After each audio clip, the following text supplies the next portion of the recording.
সুপ্রিয় শিক্ষার্থী বন্ধুরা, আজকের ক্লাসটিতে আমরা শিখে নিব যে কিভাবে ক্লাস 6 থেকে 9 পর্যন্ত যে আমাদের অ্যাসাইনমেন্ট করতে হবে এটার কভার পেজটা আমরা বানাবো। শিক্ষার্থী বন্ধুরা, আসলে এইখানে তোমাদের অ্যাসাইনমেন্টের অর্থই হচ্ছে যে তোমাদের পূর্ণ মেধার বিকাশ, কোনো কম্পিটিশান না। আর অবশ্যই আমরা এটা নিজস্ব মননশীলতা দিয়ে, নিজস্ব রুচি দিয়ে, নিজস্ব মেধা দিয়ে কাজটা করব।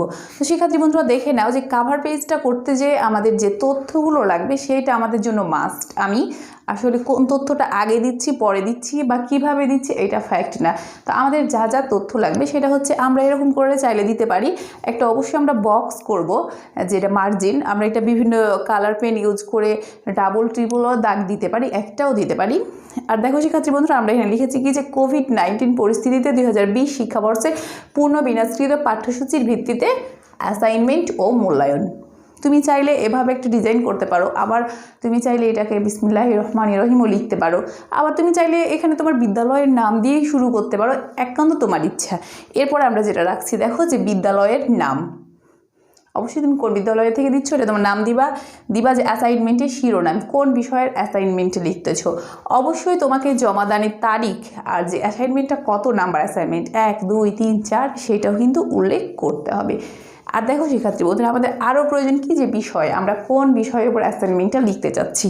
আচ্ছা, বিষয় তো গেল, এবার তোমার নিজস্ব পরিচিতির তো প্রয়োজন আছে যে আসলে তুমি কে। এই জন্য তুমি নাম, রোল, তোমার শ্রেণী, শাখা, বিভাগ, তারপরে তোমার তত্ত্বাবধানকারী শিক্ষকের নাম, যে কোন শিক্ষকের আন্ডারে এইটা যাচ্ছে সে শিক্ষকের নাম, চাইলে তুমি ওনার পদবিও দিতে পারো। আবার রয়েছে যে তোমার অভিভাবকের মোবাইল নাম্বার, অভিভাবকের মোবাইল নাম্বারটা দিলে দেখা যাবে যে তোমার কোনো প্রয়োজনের টিচার কিন্তু তোমার সঙ্গে যোগাযোগ করতে পারেন।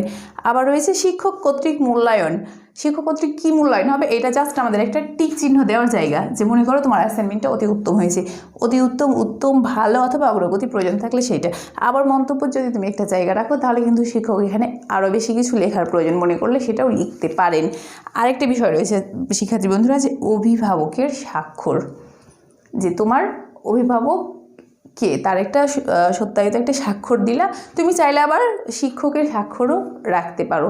তো শিক্ষার্থী বন্ধুরা, এইভাবে আমরা অ্যাসাইনমেন্টের কভার পেজটা তৈরি করব।